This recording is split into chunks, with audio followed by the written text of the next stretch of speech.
তোমার নামটা বলো। নাম তপন প্রামাণিক। কতদিন ধরে এই ব্যবসাটা করছো? ব্যবসা করছি 18 থেকে 19 বছর। 18 থেকে 19 বছর। আচ্ছা। তোমার কেন মনে হলো যে এই ব্যবসা আসার কারণ কি? মানে তুমি এই ব্যবসায় এলে কেন? অন্য ব্যবসা তো করতে পারতে। এই ব্যবসায় এলাম বলতে মানে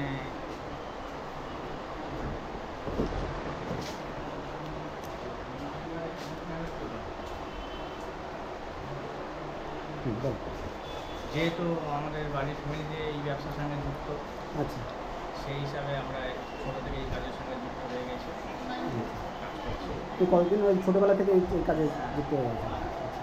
তোমার কি বাবা প্রথমে এই কাজে যুক্ত হন? আচ্ছা।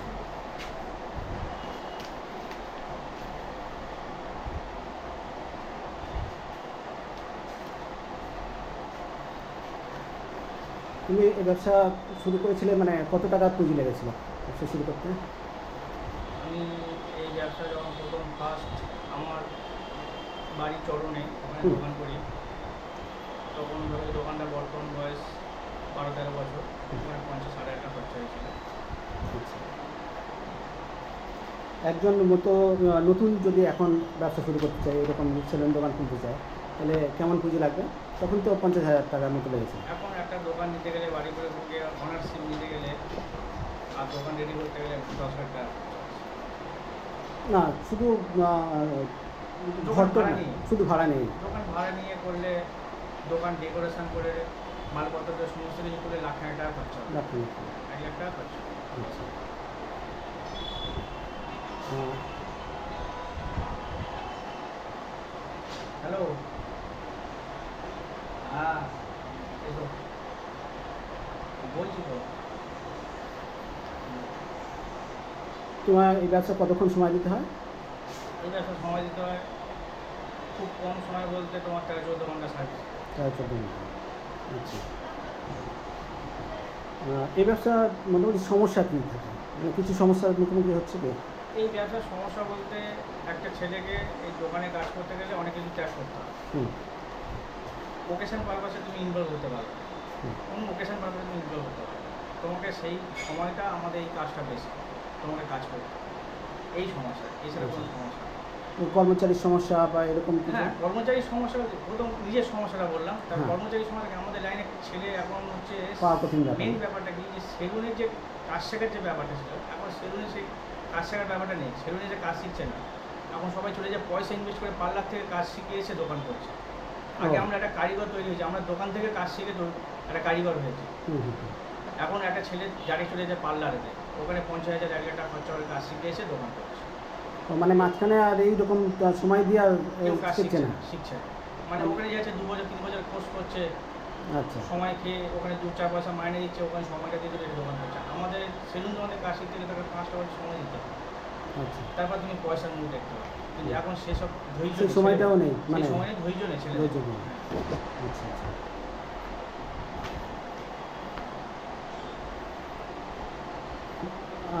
বিক্রি কেমন? বিক্রি বলতে তোমার সার্ভিস দিলে কাস্টমার কেমন তোমার এই মুহূর্তে? এই মুহূর্তে মানে পার ডে যদি তুমি বলো 15টা 20টা কাস্টমার আমি একা সার্ভিস দিই এই ভিতরে, এই জায়গাটাতে। হুম রোডের ধারে গেলে এই জন্য আপনাকে বলছিলাম ফ্লাইং কাস্টমার আমি কিছু পাবো, ব্যবসাটা বাড়বে ওই জায়গায়। হুম হুম, ঠিক। মোটামুটি কেমন আয় হতে পারে একজন ব্যবসায়ী এরকম? একজন যদি কাজ করে মাসে খুব কম হলে 22,000 টাকা ইনকাম করতে হবে। 22,000 টাকা? কম করে বলবো না, 22,000 টাকা, 700 টাকা পার ডে কাজ 700 করবে, টাকা? 700-800 টাকা কাজ করবে। আচ্ছা। এই ব্যবসার পরবর্তী লক্ষ্য কী আছে?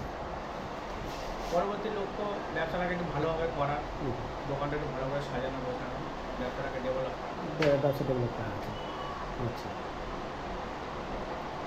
সেদিনকে একটা ব্যবসায়ীর কাছে গেছিলাম হোটেলে। উনি বললেন যে যেমন আছে তেমন চলবে, এই ঠিক আছে। তো তোমার যেই হোক একটা তোমার মনের ভিতরে একটা আছে যে পরবর্তীকালে বড় করার ইচ্ছা আছে, আরও ভালো করার ইচ্ছা আছে। হ্যাঁ, একটু ভালো করে বুঝে, ধরো আমি এখানে আছি, আমি ওই দোকানটা কেন করবো বলছি, আমি দোকানটা হলো এই মুহূর্তে আমি এসে করলাম না, আমি এসে করবো। হুম হুম আমি সাধারণ বাড়ি ছেলে, তোমাকে তুমি সব গল্প করেছি তোমাকে, হুম হুম আমি আস্তে আস্তে এই জায়গায় এসেছি। আমি যেই সময় এসেছিলাম যদি পয়সা থাকতে হয়তো বাড়ির দোকান নিতে হুম পারতাম, হুম হুম কিন্তু আমাদের কিছুই নেই, পুরো জিরো ব্যালেন্স নিয়ে আমাদের নামা। হুম হুম তা সেই জায়গায় এসে ওই দোকানটা নিয়েছি। ওই দোকানটা আমার শিফট করতে একটা খরচা হবে, আস্তে আস্তে দোকানের মধ্যে কিছু কাজ করতে হবে আমার, তারপরে এসির কথা ভাববো। এসি বেশি করলে দোকানে ডেকোরেশন করলে আমার দোকানটা উন্নতি হবে, হ্যাঁ, কাস্টমার বেশি আসবে, একটা কাস্টমার লুকটা তো ডেভেলপ ভালো হবে। হ্যাঁ, এটা দেখতে ভালো হবে, তখন কাস্টমার মানে অবশ্যই বাড়বে, ব্যবসা ডেভেলপ হবে। ব্রাঞ্চ করার ইচ্ছা আছে যে পরবর্তীকালে এরকম? ব্রাঞ্চ করার ইচ্ছা বলতে এই মুহূর্তে তেমন মাথার মধ্যে নেই, কারণ হচ্ছে আগে যে জায়গাটা আমি দাঁড়িয়ে ব্যবসা করবো সেই জায়গাটা সচ্ছলভাবে চললে তখন তারপর চিন্তা ভাবনা করা যায়। তো আর পরে একটা সবথেকে আলাদা করো। বড় কথা হচ্ছে আমি যে বললাম আমাদের লোকের সমস্যা, কারিগরের সমস্যা। আচ্ছা। এখন কেউ একটা ছেলে সেলুন দোকানে সময় দিচ্ছে না, এখন চলে যাচ্ছে 2 বছর কাজ শিখছে, 3 বছর কাজ শিখছে, যে মধ্যে দোকান করছে, একজন এলে একাই কাজ করবে। এরকম অনেক উন্নতি আমাকে উদাহরণ দিয়ে দিতে পারবে। আচ্ছা। একা একা কাজ করছে, কাজে কিছুই জানে না, দোকান 1 বছর কাজ শিখে মাত্র দোকান করে ফেলছে। এরকম অনেকেই ছেলে আছে, অনেক দোকান আছে। আচ্ছা আচ্ছা। আগে যে আমরা সেলুন লাইনে যখন কাজ শিখে গেছি একসাথে 5টা চেয়ারে কাজ করতাম, এখন সেই মনোবৃত্তিটা নেই। সেই মনোবৃত্তি নেই, সেই সময় দেওয়ার ছেলেপুলে নেই। এখন আচ্ছা। হচ্ছে বলছে কি কম সময়ের মধ্যে আমি বেশি ইনকাম করব, এই হচ্ছে ব্যাপার। তখন তাহলে নিজেকে তোমাকে দোকান করতে হবে। আমি যদি 1000 টাকা যদি কাজ করি লোকের দোকানে, তাকে আমার 40% দিয়ে আসতে হবে। কারণ আমি যদি 1000 টাকা কাজ করি আমার নিজের থাকি, এই লোকে এই চিন্তা আমরা নিয়েই দোকান করছি। পরে দোকানে কাজে করার মানসিকতাটা নষ্ট হয়ে যাচ্ছে। আর আমি একা মানুষের কটা দোকান করে আর কটা দোকানে সামলানো যাবে না, সম্ভব না। হয়তো আমাকে একটা লেবার পেলাম, দিলাম, সে দেখবে দাদা আমার থেকে প্রতিদিন এই পয়সা নিয়ে চলে যাচ্ছে, ও তখন আমাকে রাস্তায় ফেলে রেখে চলে যাচ্ছে, ও দোকান করে ফেলে। এই হচ্ছে সমস্যা আমাদের লাইফে। তোমার সবচেয়ে ভালো কাস্টমার কারা? বাচ্চারা না বয়স্করা না কে, কারা কাস্টমার? আমার কাস্টমার, আমি যে এখন যে জায়গায় মানে যে বিলং করছি, আমার হচ্ছে স্ট্যান্ডার্ড লেভেলের কাস্টমার হচ্ছে মোটামুটি 20-22 বছর থেকে আপনার 45-50-60 বছর বয়স পর্যন্ত কাস্টমারটা আমার অ্যাক্টিভিটি বেশি। আচ্ছা, ঠিক আছে।